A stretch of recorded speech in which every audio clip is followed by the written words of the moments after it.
La majorité des jeunes ne sont pas pauvres parce qu'ils manquent d'argent. Ils sont pauvres parce qu'ils répètent les mêmes erreurs financières chaque fin de mois. Dans cette vidéo, je vais te parler en toute franchise et j'espère qu'au sortir de cette vidéo, tu pourras véritablement comprendre quelque chose dans toutes ces stratégies que je vais présenter.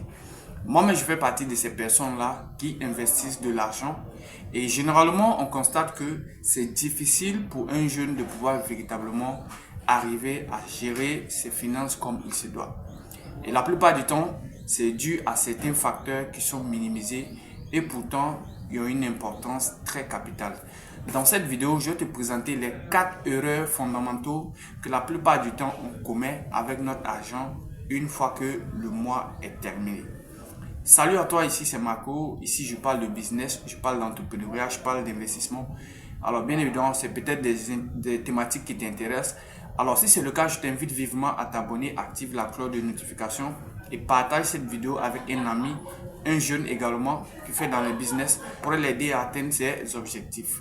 La première erreur ici qu'on commet la plupart du temps, c'est le fait de dépenser notre argent plutôt que de l'investir.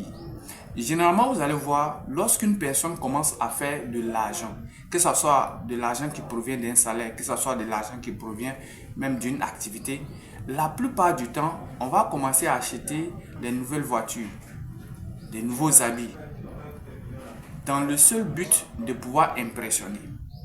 Ce qui fait qu'au fur et à mesure qu'on gagne de l'argent, on passe le temps à réinvestir ce même argent-là dans ce qu'on appelle les passifs.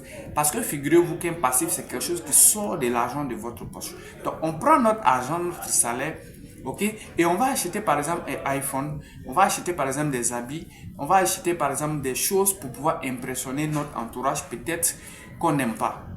Ce qui fait qu'au fur et à mesure que les années passent, on se retrouve avec plein de difficultés parce qu'on n'a pas réussi à pouvoir bâtir un capital assez solide qui aurait suffi véritablement à nous faire quitter d'un point A vers un point B.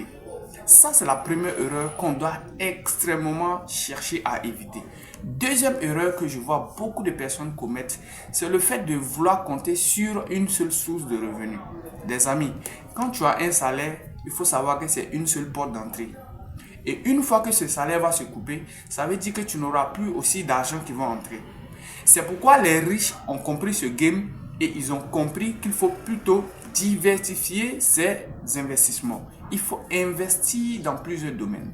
Ce qui fera que lorsqu'une de tes sources sera tarie, je vais le dire comme ça, alors les autres sources pourront véritablement t'aider à te relever et à rester encore sur pied. La chose qui est vraiment dommage aujourd'hui, c'est de constater que les gens n'aiment pas diversifier leurs sources de revenus parce qu'ils pensent que avec la seule source qu'ils ont, c'est la sécurité, c'est la garantie, alors que la tempête va taper. Et dis-moi, si la tempête tape, comment est-ce que tu vas véritablement t'en sortir? Ça, c'est la question qui est la plus importante. On a vu beaucoup d'entreprises fermer tout simplement parce que les gérants n'avaient pas vraiment de nouvelles sources qui pourraient véritablement permettre de sauver l'entreprise. Et malheureusement, l'entreprise se retrouve bloquée, fermée et tout le monde est obligé de se chercher. Troisième erreur que je vois beaucoup de jeunes commettre aujourd'hui dans le monde des affaires et même ailleurs, c'est le fait de toujours attendre le bon moment avant d'investir. Vous savez, le bon moment n'existe pas. Le bon moment ne peut pas te permettre de dire que tu vas rentabiliser par exemple ton investissement. Plutôt que d'attendre, investir et apprendre de tes erreurs. Et ça dit qu'il faut plutôt expérimenter et apprendre de ses expériences alors que le naïf pense qu'il faut attendre le bon moment pour frapper. Il n'y a pas de bon moment, surtout lorsqu'il s'agit d'investissement, lorsqu'il s'agit d'entreprendre. Tous les moments sont bons parce que le moment où tu penses être propice sera malheureusement pour toi le mauvais moment. Et en ce moment, tu ne pourras pas véritablement t'en sortir parce que tu n'as pas respecté les choses. Il faut apprendre à gagner de l'expérience sur le terrain.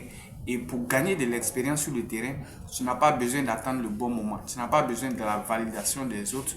Tu dois commencer maintenant et te battre et les résultats viendront à coup sûr. Quatrième et dernière erreur que je vois beaucoup de gens commettre, beaucoup de jeunes commettre, c'est le fait qu'ils refusent réellement d'apprendre une compétence monétisable.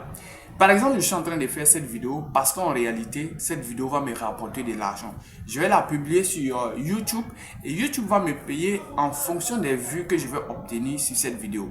Mais je ne me suis pas levé comme ça pour faire cette vidéo. J'ai d'abord pris le temps de me former, d'apprendre, d'expérimenter. Ça me fait déjà 3 ans sur les réseaux et je peux vous garantir qu'en termes de YouTube, que même en TikTok, alors, j'en sais énormément de choses parce que je l'ai vécu, je l'ai expérimenté.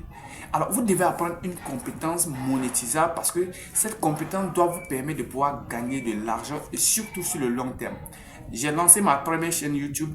Sur les 2 ans, je n'ai pas gagné de l'argent, mais j'ai visé le long terme parce que je sais que sur le long terme, ça va forcément payer.